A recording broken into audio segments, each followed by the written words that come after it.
या डायग्राम तुम्ही इथं पॉज करून ड्रॉ करून घ्या जर तुम्हाला ती बोर्डवरची क्लिअर दिसली नसेल तर. ओके, सो या लेक्चरला आपण आपलं नेक्स्ट टाईपचा जॉईंट स्टार्ट करणार आहोत ज्याचं नाव आहे नकल जॉईंट. नकल जॉईंट कशासाठी यूज केला जातो? तो नकल जॉईंट यूज केला जातो to connect the two rods है ना, ज्यांच्यावर कसा लोड अप्लाय होणार आहे? Tensile load. जे बेसिकली दोन रॉड खेचले जात आहेत त्या दोन रॉडला कनेक्ट करण्यासाठी नकल जॉईंटचा यूज केला जातो. नकल जॉईंट आपल्या डेली लाईफमध्ये आपण बऱ्याच ठिकाणी बघत असतो. सगळ्यांना माहिती आहे की ट्रॅक्टरची इंजिन आणि ट्रॅक्टरची ट्रॉली या दोघांना कनेक्ट करण्यासाठी नकल जॉईंटचा यूज केला जातो.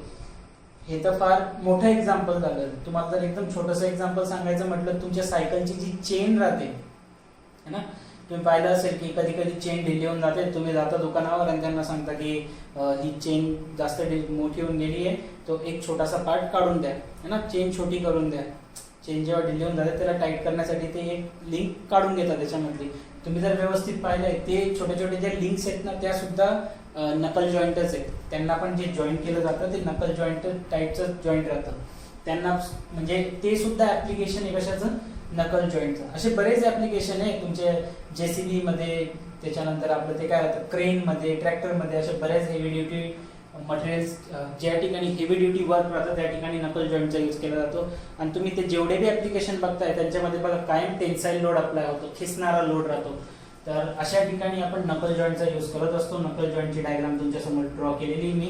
ही या ठिकाणी 2 डायमेन्शनल डायग्राम आहे, किंवा तुम्ही असं म्हणू शकतात की ज्यावेळेस नकल जॉईंटला आपण मधून ब्रेक करणार किंवा मधून त्याला कापणार आहे आपण, त्यावेळेसची ही डायग्राम राहील. आणि ही त्याचा टॉप व्ह्यू आहे. ठीक आहे, हा टॉप व्ह्यू आहे आणि हा फ्रंट व्ह्यू आहे. ठीक आहे, तर नकल जॉईंट राहतो कसा? तुम्हाला एक हे तर एकदम अशी भारी काहीतरी नावं वगैरे दिलेली डायग्राम आहे.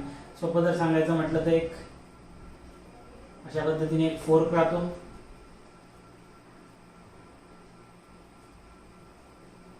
ठीक आहे, एकदम सिंपल काढतोय मी, जास्त काही टफ नाही करत आहे. या ठिकाणी 2 होल्स राहतील आणि यांच्यामध्ये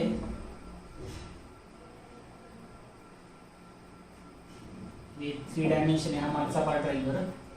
आणि याच्यामध्ये एक सिंगल आय एंड राहतो, याच्यामध्ये एक होल राहील आणि यांच्यामधून एक नकल पिन पास केलेलं राहते. जसं क्वार्टर जॉईंट मध्ये आपण शिकलो होतो ना की या ठिकाणी एक आपलं सॉकेट राहील, या ठिकाणी एक स्पिगॉट राहील आणि सॉकेट आणि स्पिगॉटला मधून जॉईन करण्यासाठी काय राहतो? एक क्वार्टर राहतो. तसंच सिमिलरली नकल जॉईंट मध्ये एक सिंगल आय फोर्क एंड आणि डबल आय फोर्क एंड मध्ये होल्स राहतात. डबल आय का बरं म्हटलं जातं? कारण यामध्ये किती होल्स राहतात? फोर्क मध्ये 2 होल्स राहतात म्हणून याला डबल आय. या रॉड मध्ये एक सिंगल होल राहतो म्हणून याला सिंगल आय म्हटलं जातं. ठीक आहे, यामध्ये जे होल्स राहतात यामधून काय पास केले जाईल? यामधून एक नकल पिन पास केलेली राहते. आणि ती नकल पिन जी पास केलेली राहते किंवा नकल पिन जी अटॅच केलेली ती कशासाठी यूज केली जाते?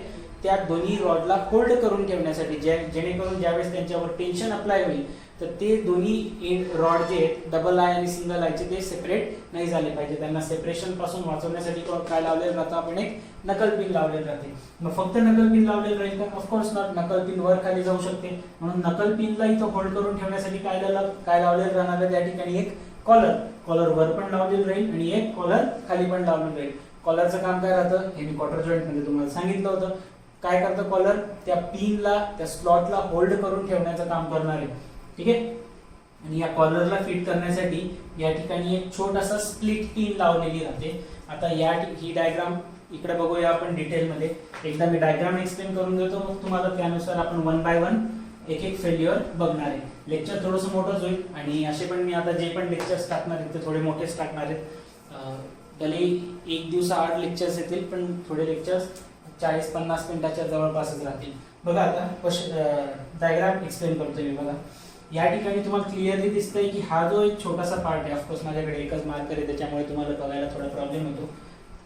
टॉप व्ह्यू मध्ये पण बघू शकता तुम्ही. इथं तुम्हाला एक रॉड दिसतोय, त्याचा डायमीटर किती आहे? D. रॉड ज्याचा डायमीटर किती असणार आहे? D. आणि त्या रॉडवर कोणता फोर्स अप्लाय होणार आहे? ऑफकोर्स टेन्साइल लोड अप्लाय होईल दोन्ही साइड. ठीक, हे D2 D3 काय राहतं हे नंतर बघूया. पहिले आपण इकडे बघू की या ठिकाणी हे D एक डायमीटर आहे रॉडचा. त्या रॉडला आपण कनेक्ट केलेलं आहे नकल जॉईंट. इकडे एक रॉड आहे, इकडे एक रॉड आहे, टेन्साइल लोड अप्लाय होणार आहे, त्याच्यामध्ये आपण नकल जॉईंट लावून ठेवला. नकल जॉईंटचा जो इकडचा पार्ट दिसतोय तुम्हाला, this one, this is double eye, or त्याला काय म्हटलं जातं, फोर्क एंड म्हटलं जातं. डबल आय सांगितलं मी तुम्हाला, का बरं डबल आय म्हणतात त्याला, कारण त्याच्यामध्ये दोन होल्स राहतात. होल्स तुम्हाला इथे दिसणार नाहीये, पण त्या होल्स मधूनच काय पास केलेली बघा, ही जी डॉटेड लाईन तुम्हाला दिसते ना अशी सेंटर लाईन सारखी, ही लाईन ना, ही लाईन काय basically, this is nothing but your नकल पिन. याला काय म्हटलं जातं, आपलं नकल पिन. बघा दिसतंय, नाव लिहिलेलं आहे मी या ठिकाणी, नकल पिन. आता या नकल पिनला, नकल पिन बघा कुठून आहे, वरून राहील इथून तर पूर्ण मध्येपर्यंत नकल पिन राहणार. नकल पिन काय करेल, ह्या फोर्क एंडच्या दोन्ही एंड मधून पास होईल. मी अजून फक्त फोर्क एंड बद्दल बोलतोय, आपण सिंगल आय बद्दल अजून बोलत नाहीये. सो फोर्क एंड मधून पास होईल. त्या नकल पिनचा डायमीटर किती असणार आहे, D1. डी, आता हे लिहून देईल मी, डी काय, D1 काय, D2 काय, D3 काय, ते सगळं मेन्शन करू आपण. सो या ठिकाणी डायमीटर D1 आहे. त्यानंतर या नकल पिनला होल्ड करण्यासाठी कशाची गरज आहे आपल्याला, कॉलरची. हा जो वरचा पार्ट दिसतोय तुम्हाला, हा काय तुमचा कॉलर आहे. आणि तीच कॉलर बघा इथं खाली पण आहे, इथं लिहिलेलं आहे बघा काय, नकल पिन कॉलर. कॉलर दोन्ही साईडला राहतील ना, आणि त्या नकल पिनचा हा काय हेड पोर्शन आहे, वरचा आहे, म्हणून त्याला पिन हेड सुद्धा म्हटलं गेलेलं आहे. आणि खाली काय नाव दिलंय मी, नकल पिन कॉलर. तर आता हे नकल पिन कॉलर, वरती पण एक कॉलर आहे, खाली पण एक कॉलर आहे. कॉलरची थिकनेस ऑफकोर्स किती आहे, T2 लिहिलेलं आहे इथं बघा. कॉलरची थिकनेस किती असणार आहे, T2. आणि हा जो तुमचा इथला फोर्क एंड आहे, या फोर्क एंडचा डायमीटर हे 1 बाय 1 आपल्या लक्षात येईलच. तुमच्या फोर्क एंडचा डायमीटर 1.2 × D. ठीक आहे. पुढे आता ह्या फोर्क एंड मध्ये आपण इकडून एक सिंगल आय किंवा रॉड एंड अटॅच करणार आहे. तर इकडचा जर सिंगल आय रॉड एंड जर पाहिला तुम्ही, इथे एक होल राहील, ज्या होल मधून काय पास होतंय, ही नकल पिन. ठीक आहे. तर या ठिकाणी एकच होल राहतो, म्हणून याला आपण काय म्हटलं गेलं होतं, सिंगल आय. ऑफकोर्स तुम्ही जर हे नकल पिनचे पाहिलं, तुम्ही सॉरी फोर्क एंडचा जर पार्ट पाहिला, तर फोर्क एंडची ही जी इकडची थिकनेस आहे ती किती आहे, T1. खाली पण किती दाखवली आहे, T1. T2 काय सांगितलं मी, कॉलरची थिकनेस आहे, T2 कॉलरची थिकनेस आहे. D1 कॉलर पिनचा डायमीटर आहे. ठीक आहे. पुढे आता त्यानंतर इथं एक छोटीशी बघा, मी तुम्हाला सांगितलं की त्या कॉलरला पण होल्ड करून ठेवण्यासाठी एक पिन अटॅच केली जाते, त्याला काय म्हटलं जातं, स्प्लिट पिन असं म्हटलं जातं. सिंगल आय किंवा रॉड एंड जो आपण या फोर्क एंडच्या, हा फोर्क एंड असा आहे ना, ज्याला आपण सॉकेट बी म्हटलं होतं मागच्या याच्यात, हा असा होता तो सॉकेट. आता त्याच्यामध्ये दोन होल करून दिलेत, त्याला आपण फोर्क एंड म्हणतोय. त्याच्यामध्ये एक रॉड अटॅच राहील, आणि या रॉडवर सुद्धा काय असणार आहे, एक होल असणार आहे, म्हणून त्याला म्हटलं होतं आपण सिंगल आय. त्या सिंगल आय रॉड एंडला पण एक रॉड अटॅच आहे, ज्याच्यावर आपण टेन्साइल लोड अप्लाय करणार. रॉडचा डायमीटर D आहे, दोन्ही साईडला डायमीटर काय सेम. ठीक आहे. जो सिंगल आय रॉड एंड आहे त्याचा डायमीटर थोडा कमी राहतो, दॅट इज 1.1 D. इकडचा जो रॉड होता, सॉरी फोर्क एंडचा जो एंड आहे त्याचा डायमीटर किती सांगितला होता, 1.2 D. आणि सिंगल आय रॉड एंडचा जो सिंगल आयचा जो एंड आहे त्याचा डायमीटर किती आहे, 1.1 D. थिकनेस, त्याची थिकनेस दाखवली बघा आपण, या सिंगल आय रॉड एंडची थिकनेस दाखवली आपण T ने. ठीक आहे. इथं थिकनेस किती आहे, T. इथं जो सर्कल राहील, मी ॲनिमेशन टाकेल, डायग्राम टाकेल, तुम्हाला त्याच्यामध्ये कळेल. तो जो रॉड येतो असा समोर, त्याचा एक सर्कल राहतो, त्या सर्कलचा डायमीटर हिअर इट इज, त्याचा सर्कलचा जी रेडियस आहे, सॉरी डायमीटरनी जी रेडियस आहे, ती रेडियस किती, 0.6 × डायमीटर ऑफ द रॉड. ती सर्कलची, तो जो तिथं एंड बनतोय ना फोर्क एंडचा, सॉरी सिंगल आयचा, त्याची डायमीटर किती असलं पाहिजे, 0.6 D. आणि हा जो आपला फोर्क एंडचा बनतोय, दिस वन, याचा डायमीटर किती, याची रेडियस किती असली पाहिजे, सॉरी 1.2 × D. काय सांगितलं, जो फोर्क बनतोय किंवा जो डबल आय त्याचा जो कर्वेचर बनतोय इथे, त्याचा रेडियस असला पाहिजे 1.2 D.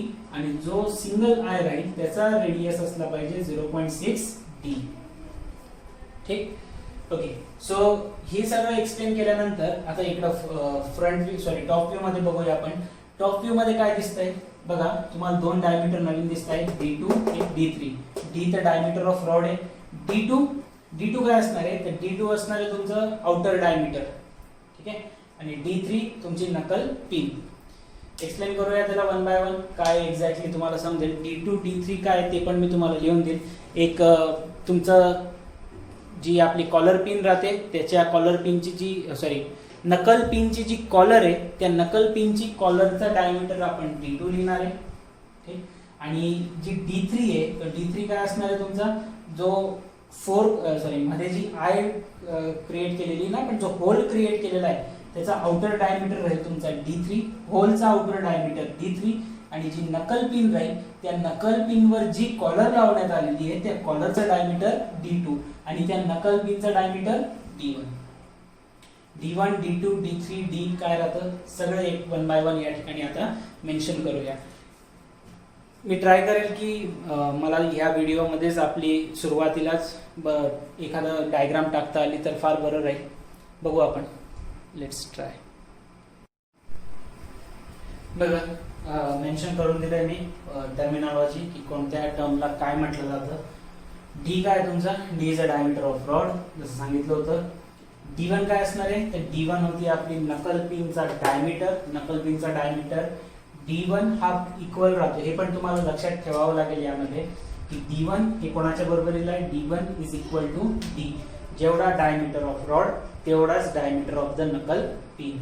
जसं मी तुम्हाला सांगितलं होतं की फोर्क जो राहील आपला ना त्याचा आउटर डायमीटर फोर्क म्हणतोय जे आपण आय क्रिएट करणार आहे, जो होल क्रिएट करणार आहे त्याचा आउटर डायमीटर किती आहे, that is D2 which is equal to 2 times of the diameter of rod. Knuckle pin जी असणार आहे त्या नकल पिनवर जी आपण कॉलर लावलेली त्या कॉलरचा डायमीटर 1.5 इंटू D. कदाचित मी तुम्हाला उलट सांगून दिलं की D2 हा कॉलरचा आहे आणि D3 हा आयचा आहे. सॉरी फॉर द मिस्टेक, हे उलट आहे. D2 जी आहे ती काय असणार आहे, D2 is the diameter. D2 सगळ्यात मोठा आहे. D2 कोण आहे, diameter of the eye, outer diameter outer diameter of the eye. D3 असणार आहे तुमचा कॉलरचा diameter which is equal to 1.5 times of diameter of the rod. Thickness of the single eye, या ठिकाणी जी आय क्रिएट करणार आहे आपण, single eye, thickness of the single eye or the rod end single eye तिकडचा rod त्याची thickness किती असणार आहे, त्या thickness is equal to 1.5 into D. इथं दिलेलं आहे बघा, इथून इथपर्यंत दाखवली नाही थिकनेस, इथून इतकी ही काय थिकनेस ऑफ द आय. त्या आय ची थिकनेस किती असणार आहे रॉड एंडच्या 1.25 into D. Thickness of fork, इथं तुम्हाला फोर्क दिसतोय, या फोर्कची थिकनेस जी असणार आहे ती किती आहे 0.75 इंटू D. ठीक आहे, जो फोर्क आहे त्याची थिकनेस किती सांगितली आहे 0.75 इंटू D. त्यानंतर thickness of the pin head, ही जी पिन आहे त्याचा हेड थिकनेस T2 किंवा कॉलरची थिकनेस तुम्ही असं म्हणू शकता, वरती जी कॉलर येईल ना त्याची 0.5 इंटू D. हे सगळे टर्म्स आहेत जे आपण यूज करणार आहे आपल्या फेल्युअरच्या फॉर्म्युल्यांमध्ये. तर लक्षात ठेवा D काय diameter of rod, D1 diameter of pin जे किती असणार आहे डायमीटर ऑफ रॉडच्या बरोबर. D2 काय आहे तर आउटर डायमीटर ऑफ आय जी which is equal to 2 times of the diameter of the rod. D3 काय आहे तर D3 हा कॉलरची डायमीटर आहे किंवा जो नकल पिनचा हेड आहे त्याचा डायमीटर आहे, तो किती असणार आहे 1.5 इंटू डायमीटर ऑफ रॉड. त्यानंतर T काय आहे, T he thickness of the single I, इकडचा जो आपला सिंगल आय किंवा रॉड आहे रॉड एंड त्याची थिकनेस T आहे आणि T किती असणार आहे तर 1.25 इंटू D. हे पाठ करावं लागेल, याला ऑप्शन नाही आपल्याकडे. Thickness of fork T1, thickness of fork जर T1 आहे तर T1 किती असणार आहे 0.75 into diameter of the rod आणि thickness of pin head T2 किती असणार आहे 0.5 इंटू D. ठीक आहे, आता यानंतर आपण 1 बाय 1 आपले फेल्युअर स्टार्ट करूया.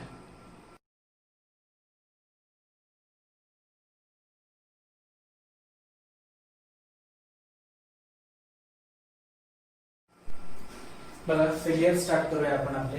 Failure of rod in tension first. आता याला काही एक्सप्लेन करायची गरज नाही कारण हे जसं तुम्ही क्वार्टर स्पिगॉट सॉकेट क्वार्टर जॉईंट मध्ये पाहिलं होतं तसं सेम आहे. रॉडचा फेलियर कसं होणार आहे, इकडे तुमचा रॉड एक लावलेला आहे,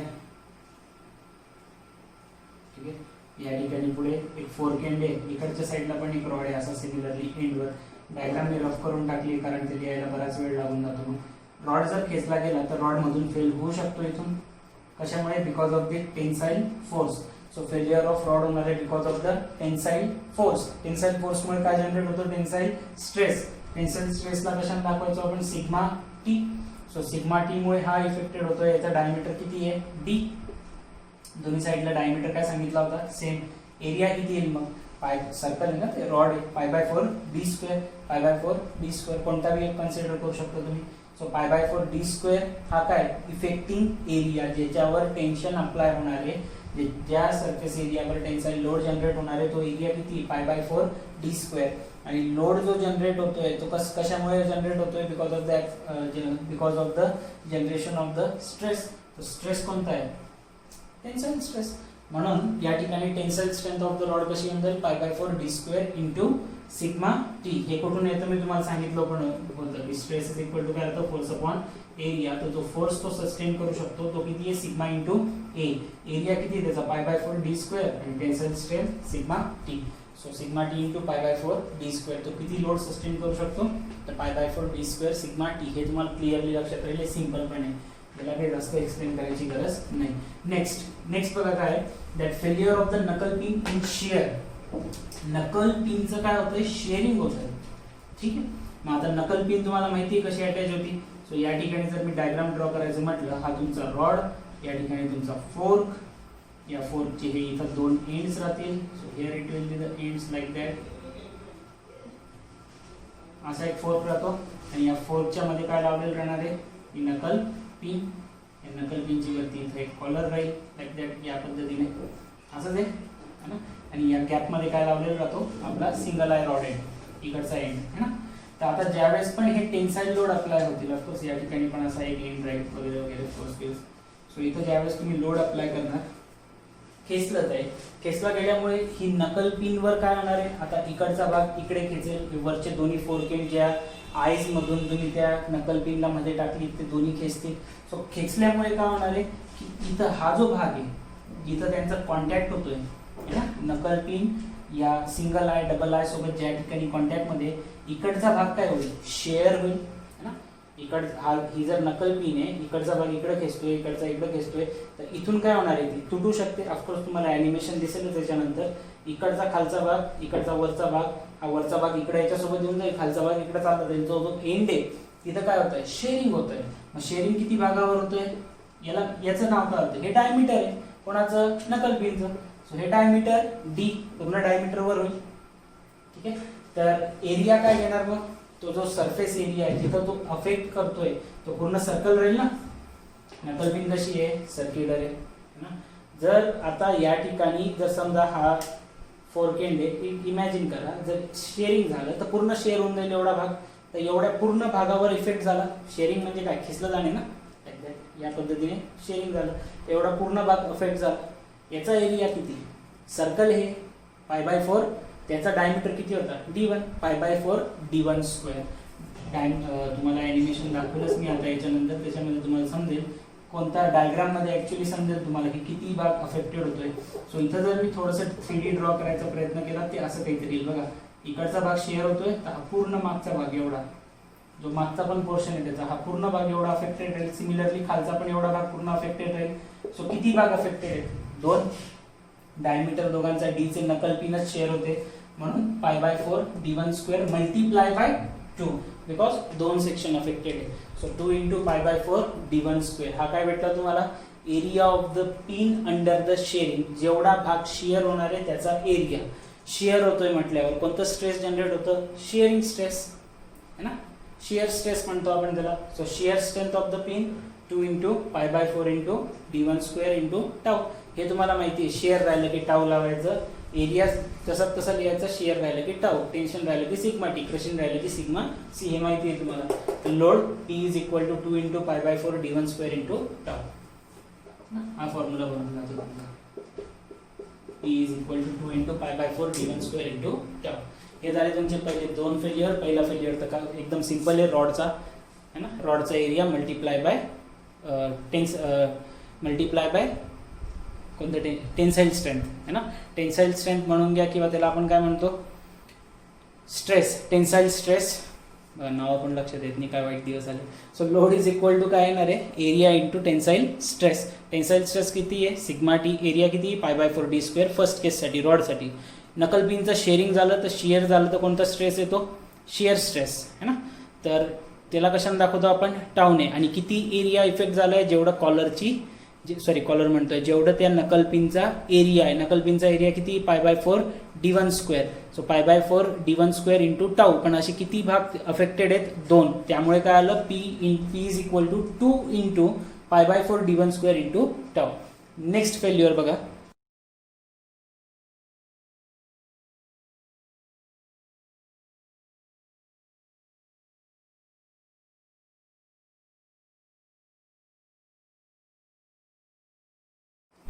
बघा थर्ड फेल्युअर आहे आपलं, फेल्युअर ऑफ सिंगल आय और रॉड एंड इन टेन्शन.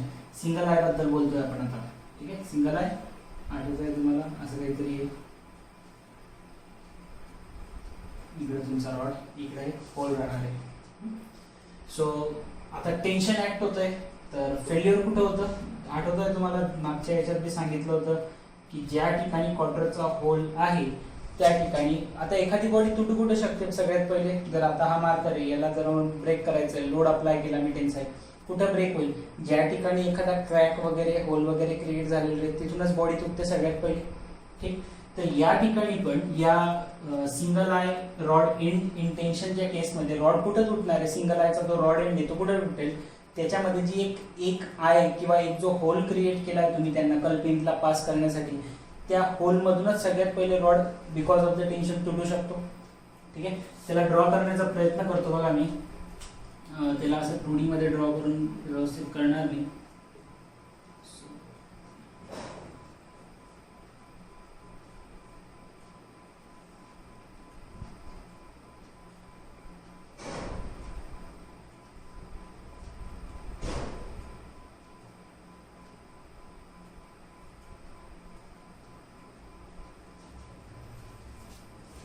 थोडं वर करावं लागेल, तुम्हाला कळलं पाहिजे ते एक्झॅक्टली कुठं होतंय. एकदा जर तुम्हाला ती डायग्राम डोक्यात बसून गेली ना, तर मग हे फेल्युअर इतके जास्त पाठ करायची गरज नाही पडत. नाही तर हे सगळे फॉर्म्युले रटत बसावे लागतील तुम्हाला. मी जसं मी पहिलेपासून सांगत आलो, हे रटणं काही सोपं काम नाही आहे. ते कुठं थोडे थोडे व्हॅल्यूज चेंज होत राहतात सगळ्यांमध्ये, तर इतकं इझिली तुम्ही काही हे पाठ नाही करू शकत. हे रफ करून घेऊ ना थोडं.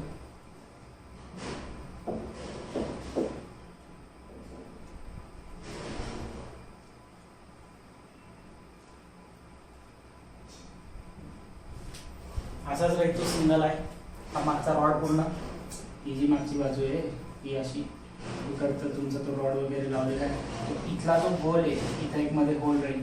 याला मी तुम्हाला ऍक्च्युली 3D मध्ये कसं दिसतं ते 3D मध्ये ड्रॉ करून दाखवलं आहे. बघा, हा तुमचा एक पार्ट इकडचा, हा पूर्ण असा सर्कल बनलेला राहील आणि या सर्कलच्या मागे हा पूर्ण काय कनेक्ट झालेला आहे. समजा आता हा इकडचा जर भाग आहे आणि हा माझा पूर्ण हात रॉडचा रॉड आहे, हा इकडचा एक भाग, असा भाग राहील, असा एक होल क्रिएट झालेला राहील मध्ये. आणि ही बाहेरची काय आउटर डायमीटर मधला होल जो आहे तो इनर डायमीटर. हा मागचा रॉड, हा जर रॉड इथं खेचला जातोय साईडला, तर हा सगळ्यात पहिले रॉड तुटेल कुठून, जिथं होल आहे. ठीक आहे, तर मग होल मधून जर तुटला तर कोणता एरिया जो आहे तो अफेक्टेड राहील. आता मध्ये होल आहे ना, मध्ये काय आहे, होल आहे. तर होल आहे म्हटल्यावर बाहेरचा डायमीटर थिकनेस पण आहे त्याला. सो बाहेरच्या डायमीटर मधनं आतला डायमीटर काय करावं लागेल, मायनस. माझं काय म्हणणं आहे की ज्यावेळेस ते खेचलं गेलं, तर खेचलं गेल्यामुळे हा जो इकडचा भाग आहे, हा जो इकडचा पोर्शन, हा इकडे असा राहील ना काहीतरी, हा भाग, हा इकडचा भाग, हे भाग खेचले गेले, एक दुसऱ्यापासून असे जोडलेले होते, हे तुटले एक दुसऱ्यापासून, तर हा एरिया अफेक्टेड झाला. मग हा एरिया आपल्याला फाइंड आउट करावा लागेल.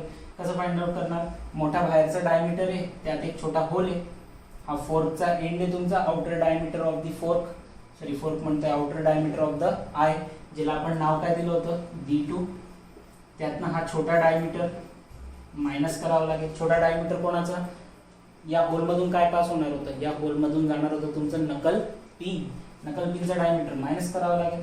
आणि ही एवढंच आहे का, नाही, याची थिकनेस पण आहे ना, ही थिकनेस बघा, हा भाग तुम्ही काय करताय, D2 मायनस D1 म्हणजे काय, हा बाहेरचा जो डायमीटर आहे तुमचा हा D2 आहे. हे बाहेरचं सर्कल जे दिसतंय ते D2 आहे आणि हे आतलं सर्कल जे आहे तुमचं काय D1 आहे, जिथून नकल पिन जाणार होती. पण हे फक्त एवढंच आहे का, D2 मायनस D1 नाही, ही खाली थिकनेस पण आहे ना सोबत. तुम्हाला पहिले पण सांगितलंय की सर्कल 2 डायमेन्शनल आहे आणि ही बॉडी 3 डायमेन्शन मध्ये. म्हणजे मी सांगतो काय की जर समजा माझ्या बोटांचा बाहेरचा भाग, हा वाला बाहेरचा भाग, हा काय, दिस वन इज युअर D2, आतमधला भाग काय D1, तर फक्त D2 मायनस D1 करून चालेल का, नाही, कारण ही खाली थिकनेस पण आहे ना, ही वाली थिकनेस, ही थिकनेस पण कन्सिडर करावी लागेल. So here D2 minus D1 multiply by this thickness. म्हणून जो अफेक्टेड एरिया आहे, मी काय सांगितलं की हा बाहेरचा D2, आतला D1 मल्टिप्लाय बाय ही थिकनेस. सो अफेक्टेड एरिया आहे तो तुमचा D2 minus D1 multiply bye T. ठीक आहे, टेन्साईल स्ट्रेंथ, आता टेन्साईल म्हटल्यावर काय सिग्मा टी ने मल्टिप्लाय करा, लोड साठी पण तीच व्हॅल्यू ॲज इट इज लिहून टाका. फक्त हा एरिया तुमच्या डोक्यात एकदा बसला ना काम संपलं. त्याला व्यवस्थित समजा, मेहनत लागली त्याला फार एकदम डायग्राम तयार करायला आहे ना, तर समजून घ्या व्यवस्थित. त्यानंतर तेच आहे फेल्युअर ऑफ सिंगल आय और रॉड एंड इन शेअरिंग. नाव शेअरिंग होत आहे, तर आता हा रॉड एंड परत आपला सिंगल आय असं असणार आहे. शेअरिंग म्हटलं म्हणजे काय, हा वर खाली होईल. शेअरिंग तर अशी काही नकल पिनचे थोडी होते, तर इथं शेअरिंग होते तर परत तितकाच एरिया अफेक्टेड राहील. हाच भाग आहे ना, तुटला तर परत कुठून तुटणार आहे तो शेअरिंग मध्ये सुद्धा, शेअरिंग मधून सुद्धा कुठं तुटेल, या मधल्याच भागामधून तुटणारे जिथं होल आहे. तर शेअरिंग होत आहे म्हटल्यावर तोच भाग परत अफेक्टेड राहील. कोणता, जिथं तो जॉईंट होता. जॉईंट कुठं होता, हा भाग, म्हणून तोच एरिया अफेक्टेड राहतो. फक्त आता टेन्शनच्या ऐवजी कोणता लोड आहे, शेअरिंगचा आहे, तर ह्या भागावर परत तुटू शकतं. म्हणून इथं फॉर्म्युला तोच आहे, d2 - d1 multiply by T. d2 - d1 multiply by T. हे सोपं होऊन गेलं तुमच्यासाठी. सिंगल आयचं टेन्शन मध्ये राहिलं तर d2 - d1 multiply by T into sigma T. Shearing मध्ये राहिलं तर d2 - d1 into T into tau है ना. एक ठिकाणी टेन्साईल स्ट्रेसने मल्टिप्लाय करायचं, एक ठिकाणी शियर स्ट्रेसने मल्टिप्लाय करायचं. कळलंय? आय होप तुम्हाला हा कन्सेप्ट कळला असेल. हे मस्त भारी ड्रॉ झालंय माझ्याकडून, असं भारी वाटतंय थोडंसं. बऱ्याच दिवसानंतर ड्रॉइंग चांगली यायला लागली. सो मोठ्या डायमीटर मधनं छोट्या डायमीटर मायनस आणि मल्टिप्लाय बाय ही थिकनेस, हा पूर्ण एरिया कन्सिडर होईल जेवढा तो टेन्शन मध्ये येतो, जेवढा तो शेअरिंग मध्ये येणार आहे. ठीक, चला नेक्स्ट फेल्युअर बघूया आता.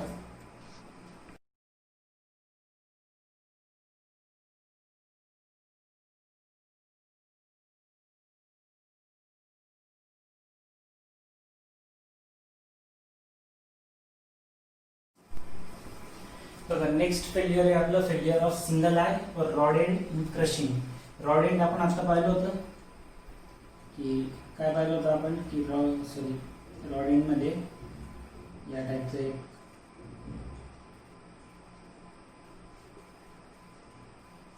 हा भाग अफेक्टेड होता, हा आतला एरिया आहे, हा बाहेरचा डायमीटर आहे. आता क्रशिंग म्हटलं म्हणजे काय होणार आहे की इकडचा तुमचा सिंगल आहे आणि इकडचा तुमचा डबल आहे, दोघं काय होतील, कॉम्प्रेस होतील.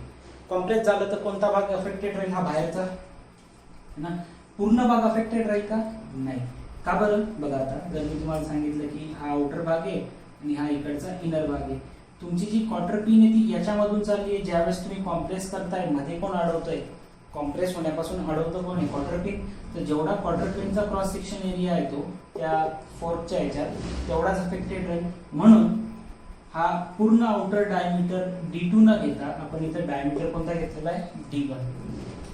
ठीक आहे, तर तुम्ही हे लक्षात ठेवू शकता की जो क्रशिंग सरफेसेस राहील, क्रशिंग सरफेस राहील तो फक्त जेवढा मधला होल आहे तो होलच. आता जसा हा पूर्ण होल होता ना, बाहेरचा डायमीटर D2 आतला D1, तर ज्यावेळेस क्रश होतंय तर क्रश होत असताना हा जो आतला भाग आहे हा एवढाच भाग तिथं क्रश होणार आहे.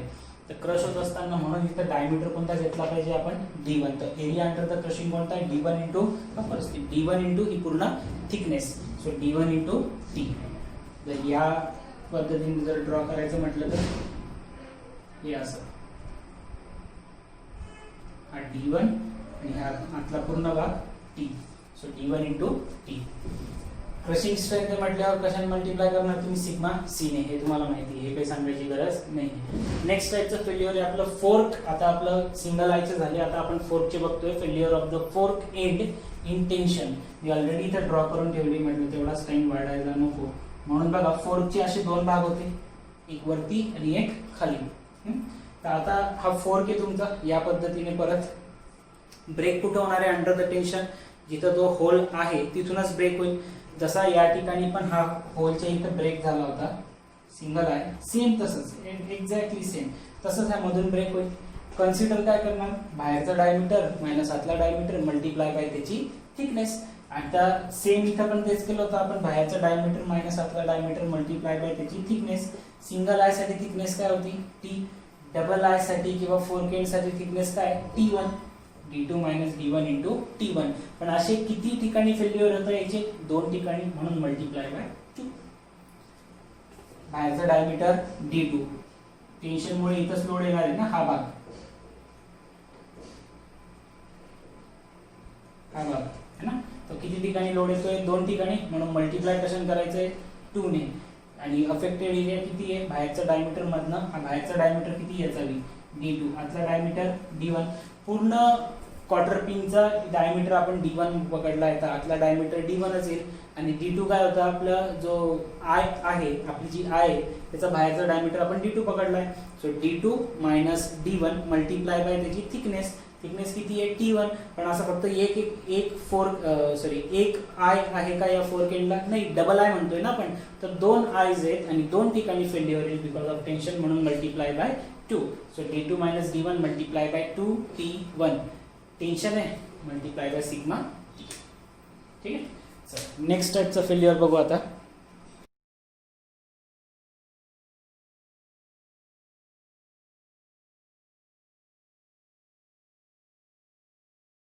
बघा नेक्स्ट टाइपचं फेल्युअर आहे आपलं failure of fork and in shear आणि लास्ट आहे failure of fork and in crushing काहीच वेगळं नाही आहे तुम्ही जे आपलं सिंगल आय साठी केलेलं आहे तेच फॉर्म्युला ॲज इट इज इथं लिहायचा फक्त तिथं तुम्ही मल्टिप्लायला थिकनेस टी लिहिलं होतं इथं मल्टिप्लायला थिकनेस 2T1 लिहायचं दॅट्स इट एवढाच चेंज आहे सिंगल आयचे पार्ट केले सिंगल आयचे समजून घेतले बस तेच तुम्हाला डबल आय मध्ये लिहायचं फक्त तिथं टी होतं इथं 2T1 लिहायचं एवढाच फरक आहे आपण एक्सप्लेन बी करून घेऊ की failure of fork and in shear आता शेअरिंग होत आहे तर शेअरिंग मध्ये काय सांगितलं होतं किती भाग शेअर होईल तर शेअर जर होतोय आपली इकडे क्वार्टर पिन जर अशी असणार आहे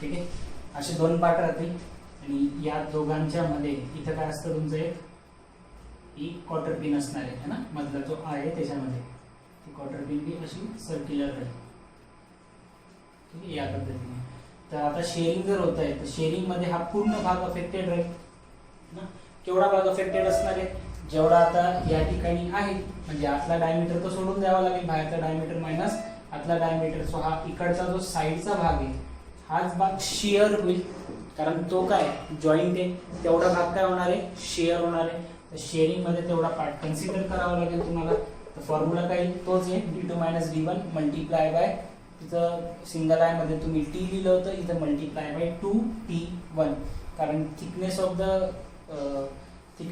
ऑफ द फोर्क एंड जी आहे ना फोर्क एंडची थिकनेस किती आहे T1 आहे आणि ते किती वेळेस घ्यायचं आहे 2दा कारण डबल आहे ना वरती एकदा खाली एकदा 2T1 आणि शेअर म्हटल्यावर मल्टिप्लाय काय करणार टाउ लास्ट क्रशिंग मध्ये काय करणार मग सेम आतला डायमीटर मल्टिप्लाय बाय थिकनेस किती मल्टिप्लाय बाय थिकनेस किती आहे T1 किती वेळेस आहे तसे 2 वेळेस सो D1 × 2T1 आणि क्रशिंग असल्यामुळे स्ट्रेंथ ज्यावेळेस किंवा लोड ज्यावेळेस फाइंड आउट करताय मल्टिप्लाय कशाने करणार तुम्ही सिग्मा सी ने तर हे तुमचे 8 फेल्युअर्स आहेत नकल जॉईंटचे नेक्स्ट लेक्चरमध्ये आपण याचे न्यूमेरिकल स्टार्ट करूया